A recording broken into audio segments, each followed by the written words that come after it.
Introduction. In 2011, I visited the Great Vermont Maze on our family vacation. The maze covers 24 acres of land with trails lined with walls of 10-foot-tall corn stalks. Every year, the maze has a different design.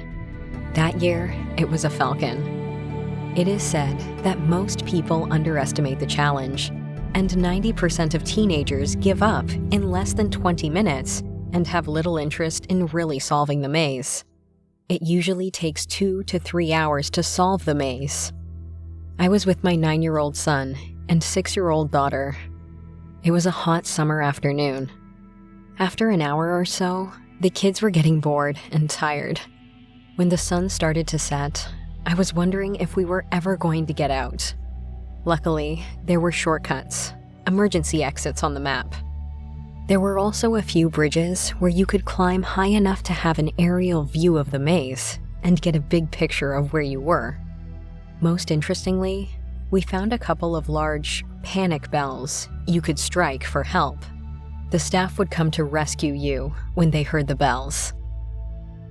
After more than a decade of graduate school and postdoctoral fellowship training, I finally became a junior faculty at the Boston University School of Medicine.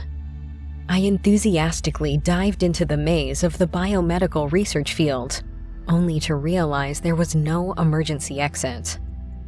I thought I would study and admire the human immune system and inspire my students to pursue biomedical science, but soon, I found I was doing less and less research and mentoring. More and more, I was buried in endless research grant applications, manuscript writing, resubmission, and writing all kinds of protocols and safety trainings. To make matters worse, I had to surrender my innovative ideas and concepts to projects that investors would see profitable or translational.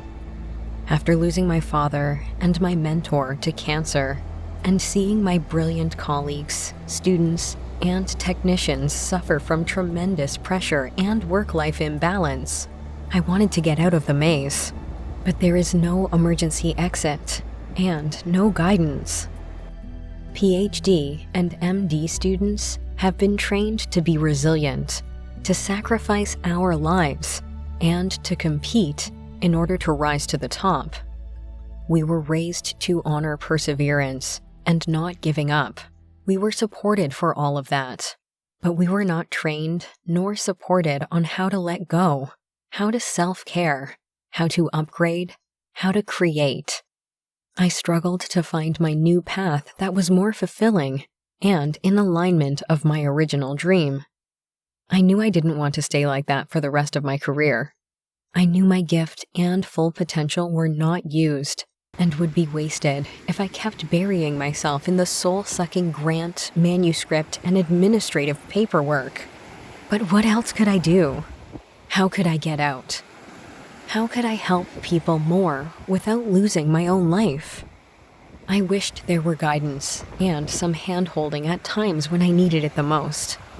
With the rise of burnout, stress, and depression for both clinical and research staffs, more and more people are expressing concerns such as, should I quit my medical career?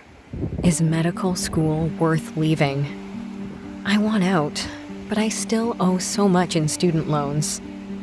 I feel burnout while in the hospital system, but alive when I volunteer outside. What's going on? What are the viable alternative career options for MD, PhD? So much career advice out there. Which one to take? How do I know that will be better and worth the risk of quitting my current job?